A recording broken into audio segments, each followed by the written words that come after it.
Jeg har for mange år så gjerne noen grønner i sosialen, som kallar jeg Kristus og i skriften. Her rundt jeg viser av noen av profetien, som det direkte profeti om Kristus, som skulle komme, Messias, frelsar i Israels og frelsar alt samsens. Og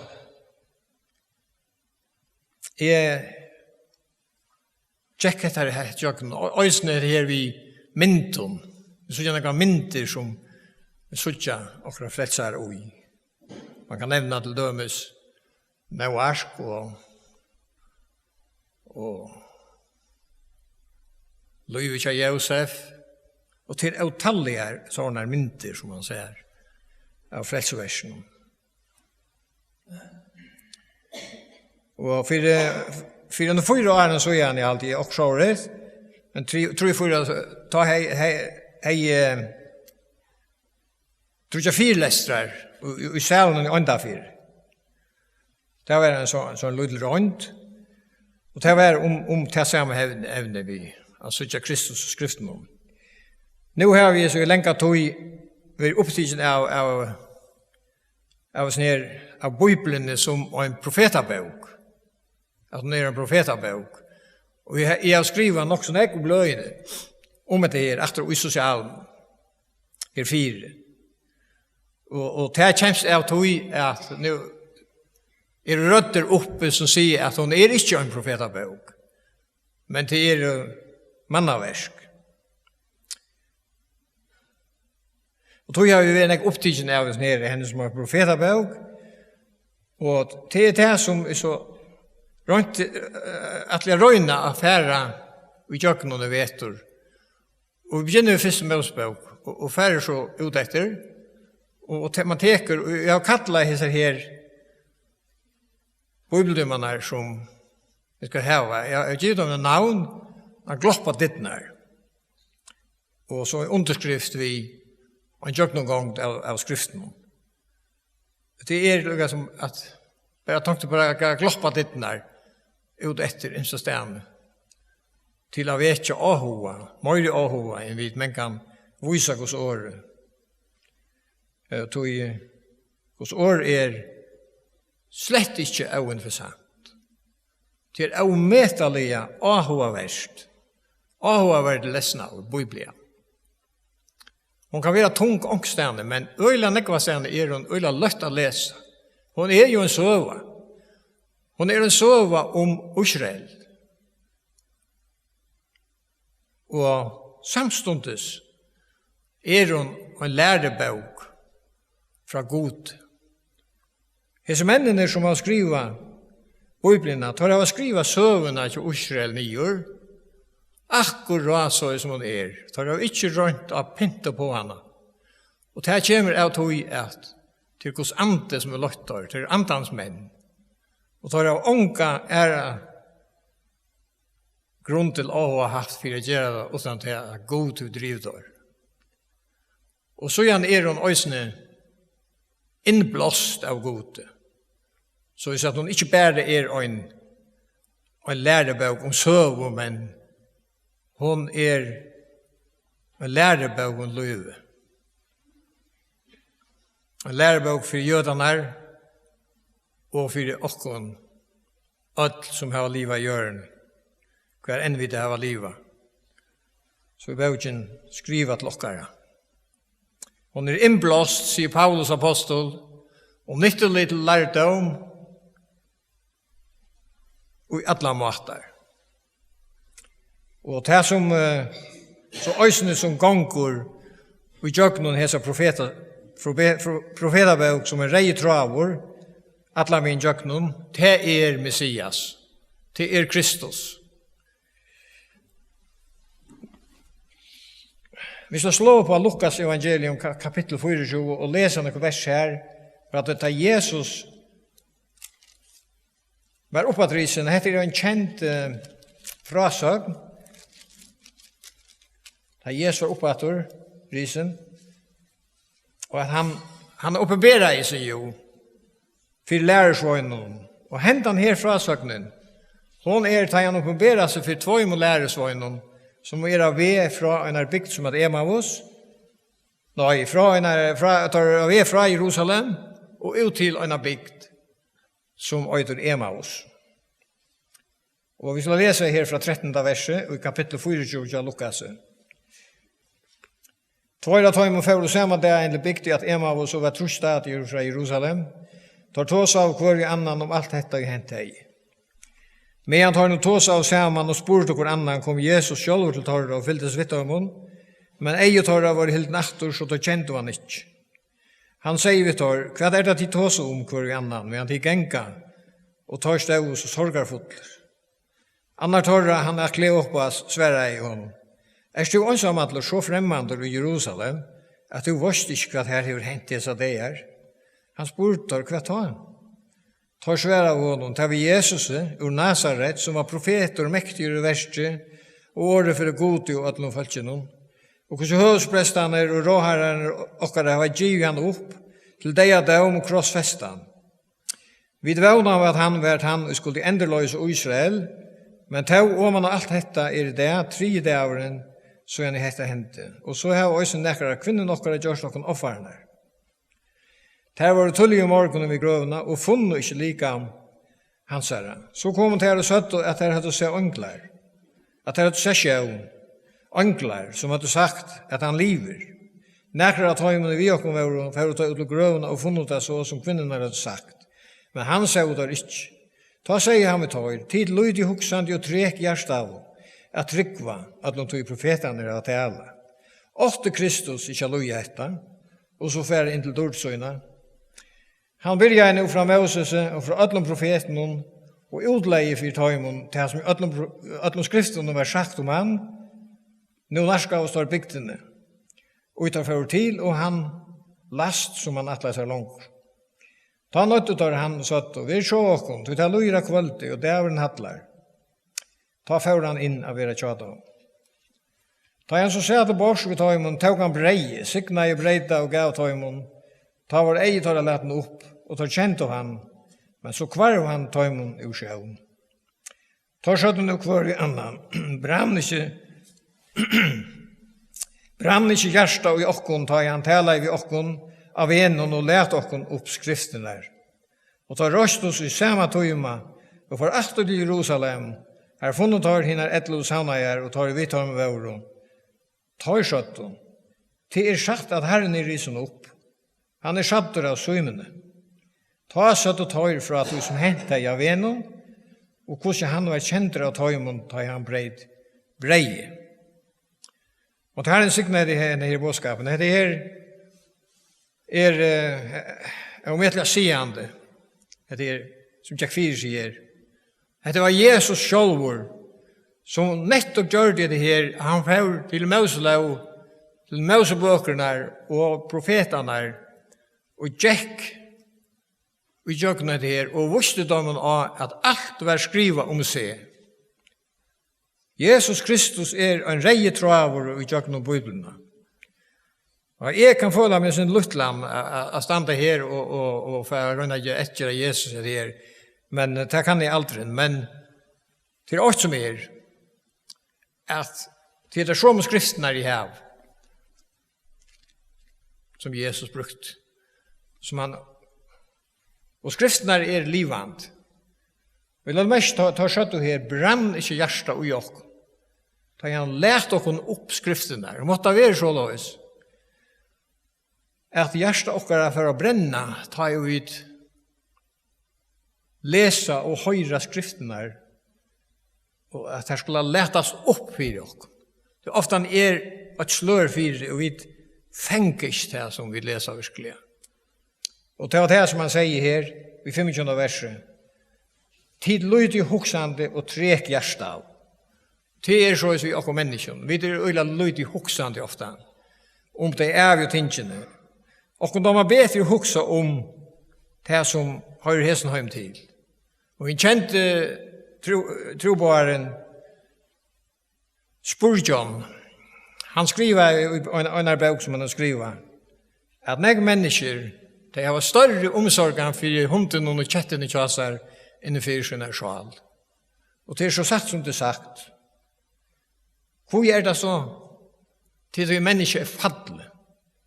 Og det så vi bøyna vi fra en av første søgjen her, ta i ferien i bøypene, at hun grøyer oss fra. Hvor støvan så vanlig som hun tjåk.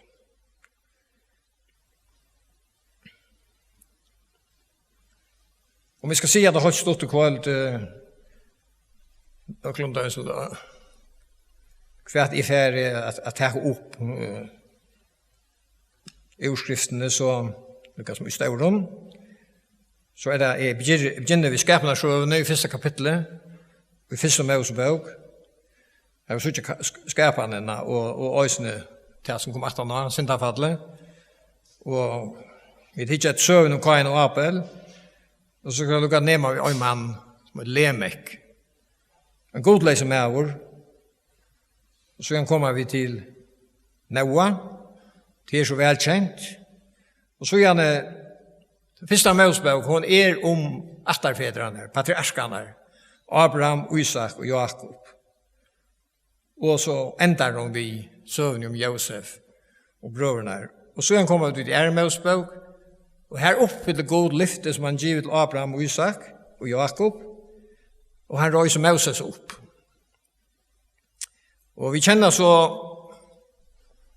at søvnene om de Israel var bjerga ut ur Egyptaland, og hva ikke fyrer seg her, og de står under og tekjen i henten, vi hånd og Moses vi tar et god av vi om. Så færer vi til å reie her og inn i øyemorsene, og vi stekker av imsestene, vi masse og mer i barn, og vi sier nei, og så leser jeg det, og færer jeg synes inn i etter vi tabernaklen, som en umetelig avhåverdt søva. Det er gjort tabernaklet, og kvita ble gjort, og alt det, umetelig avhåverdt, og lærand. Og vi kommer også her til godkolven, ta synderlige hendingen av godkolven, og vi avgoda dorskene midt i ødlånhes. Og i 3 Mosebok færer vi til kjøttjøkkenen, her det sendt så midtlandet om offringene og alt det, og det er ikke noe. Men jeg må ta opp på syndrom høgtøyene, om sabbatsårene, og fagnavårene. Så han kommer ut i 4 Mosebok, og så at det skinderlige hendingene etter vi får fram her. Da er det kjent en gjøsnerne, og hvordan vantrykven og knarre av jeg som falske, har det ser så nekv, og finner så nekv fra gode, og i leie 4 damer. Og en umetelig skæg i hente. Og så gjerne bort i hølen av tog hendingene, kommer så hendingen vi Kora og daterne av Biram som gjør opprøster og i samkommet gods. Og nekv fatla. Og umetelig sinderlig søva. I 4 Mosebok slutter vi så østene til at Miriam, siste Moses, dør, og Aaron dør. Og 5 Mosebok en endertøk av nekv som vi er fram. Men 5 Mosebok enda så vi at Josua vil valgt til ettermann Moses og Moses dør. Og så jeg så ikke mer om hva så vi hatt ligger syndling fram. Det er ikke sånn at vi kommer og hører som man bare glopper ditt nær, så det er sånn at vi kommer ut i jøkken og sier alle Mosebokene her. Så la det være nok først. Men vi skal slå på første Mosebok. Første kapittel.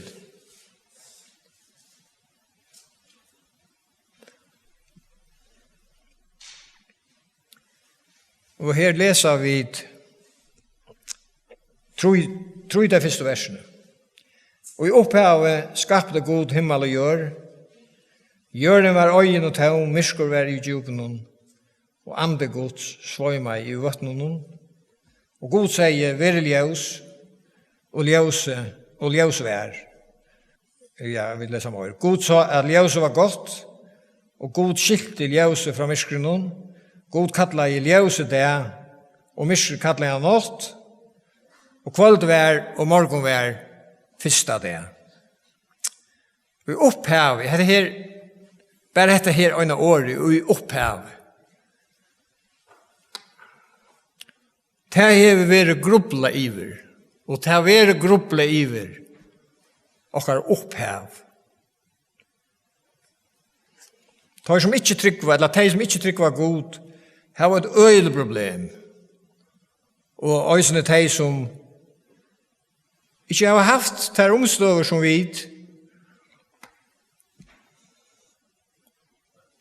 som har livet, og jeg har tog, de skriftene har ikke vært til, og øysene mange ideer som livet her, som skriftene er omgatt og kommer til. Alle har haft dette her samme store problem, og det er så nækere som har hukset mer om det, og man kallar det filosofer, eller filosofer. Og tar grupple iver tilværende. Hvordan blir jeg i alt? Og vi tar akkurat nå i utvarmen hørst om nækere av dem, hva det var sagt. Og Sokrates, som levde noen 100 år enn Kristus, og som ikke kjente til Bibelen. Jeg råkte ikke vi han kjente gamla testamentet heller. Han var en øyla store tontjar. Og han sier det her, det skjøtte han etter nå i utverden, han sier, det er 8 som er void, det er bare 8 som er void, og til det at jeg ikke void. Og han hadde en nye støvann, og alle må komme til hese som og nye trøven. Det er umulig til å vite nek om tilværende. Så vi skiljer det slett i høver ikke. Men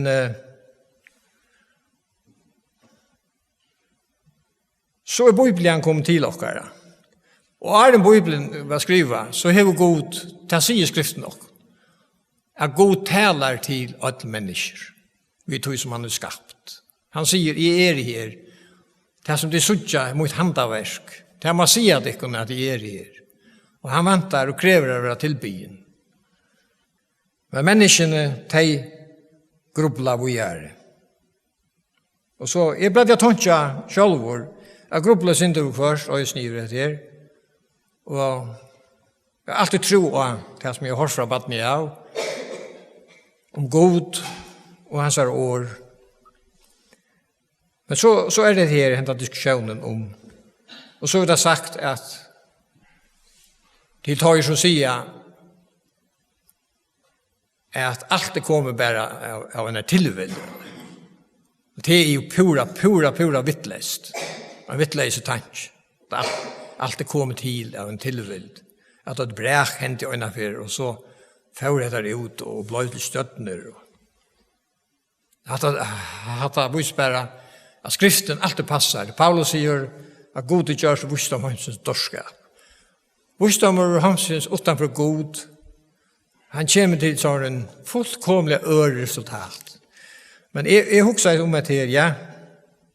Man leste, og som kom til å kjenne seg av ned, og innenfor en hending som jeg akkurat minnes nå til å være en med. Han satt ombord en skip, og han var i med stingen, men så hørte jeg en dampmaskina, hva sånn arbeid. Så tenkte han, altså, det må være en hjerne i 18-4, så dampmaskina, og det visste jeg. Og så måtte det også være en øyla større hjerne, eller høylig, eller en større ante i 18-4, skapere verst. Men så ble jeg huksa, ja, men så god sjálfur, hver han kom fra? Hvordan ble han til? Men jeg også huksa om det så nek som søgnasene. Ja, god, han har alltid vært til. Og det er ikke minst årskimland. Så vi skiljer iver høver ikke tilværende. Og lukal vi den parstre av henne, men ånden av åkken skiler. Og anker som har gruppla hos bors, hvor jeg? Han kommer kanskje og gjør størst myrskur av vantrygg, og han spyr hvor jeg? Og til vant fire, at hvis vi får kasta trunna god, så kommer vi ut i en rævle myrskur og en øyla nei. Så har vi et ikke fast haldepunkt, og vi vet hva som utvittler inn. Det eneste vi vet at vi jo her. Og vi jo så spredd livant. Men han god som alltid er. Og alltid for å være. Det er ikke akkurat så jeg står i kyrkjen på en sånn morgen. Han det som stender attenfor alt. Og nå det ikke et mysterium for åkken langer. Om vi trykker skriften, og vi som trykker skriften, nå det ikke mysterium. Ja, det på en måte et mysterium, men som vi ikke finner til av i åkere forstand. Men vi da finner det åpenbære. Ja, så løs det.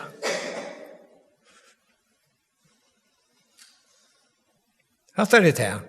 Så det kom til, sier godt. Og jeg hadde vi for å lese Salm 19. Han så øynestandende, den salmeren. Salmer 19.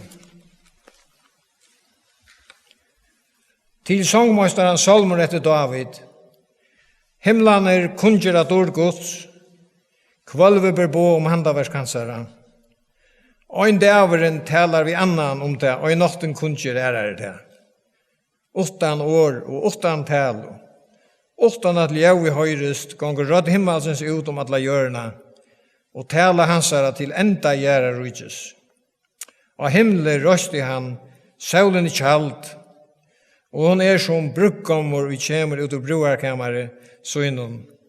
Som kappe gleder hon seg til at renna skøysut. Vi enda himmelsens til hon kjemur undan, og omfer hennara til hin enda hansara. Åndsje fjallt for hita hennara. Til så avmetalja størslige, til Guds ord talar. Og hettar det som god, vi skapar av verset søgnon, talar til okkara. Vi har sånne mektiga skapar av verset. Og så kommer han til skriftene, som blir åpenbæret okkom.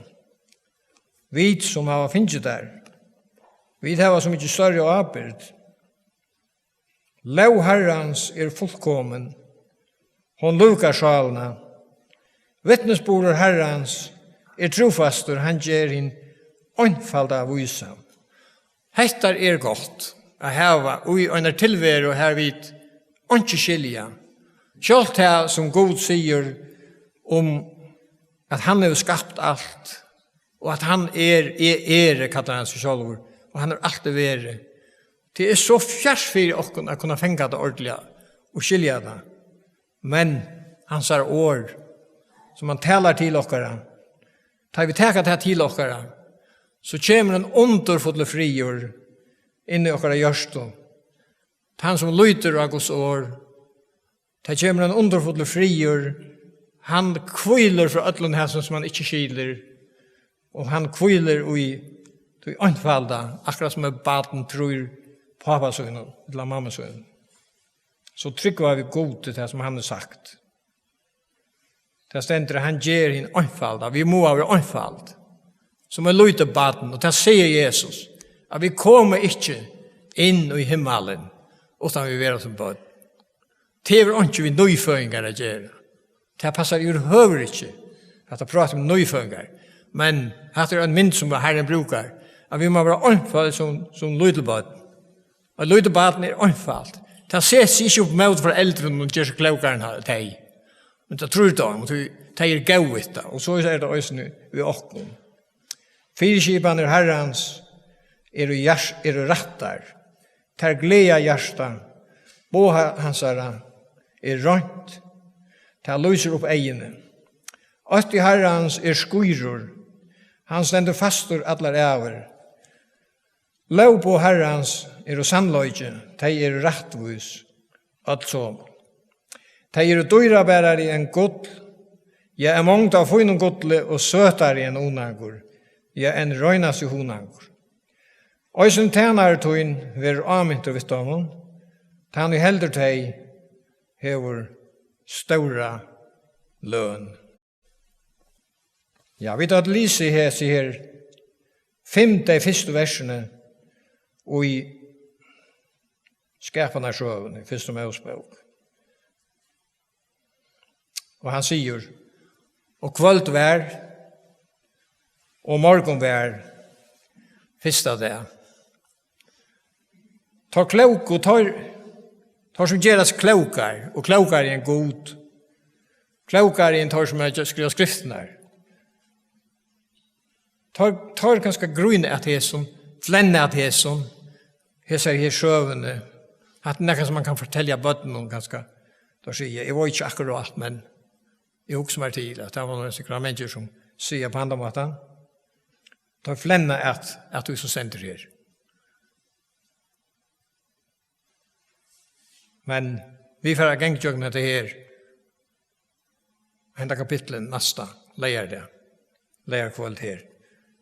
Og vi skal sutja at høyast at dette skriva kan tidsast på naktot. Men hva skal det anna være utan det god fer at tala vi okkom om hest tingene. Han gjør det ikke innvikla. Og en papi som ser seg å fortelle sånne luttla sånne om et eller annet, kanskje om et skip, hvordan det fungerer, eller motor. Han ser seg ikke for småluter vid vattnen som det överhuvud inte kan få kilo på.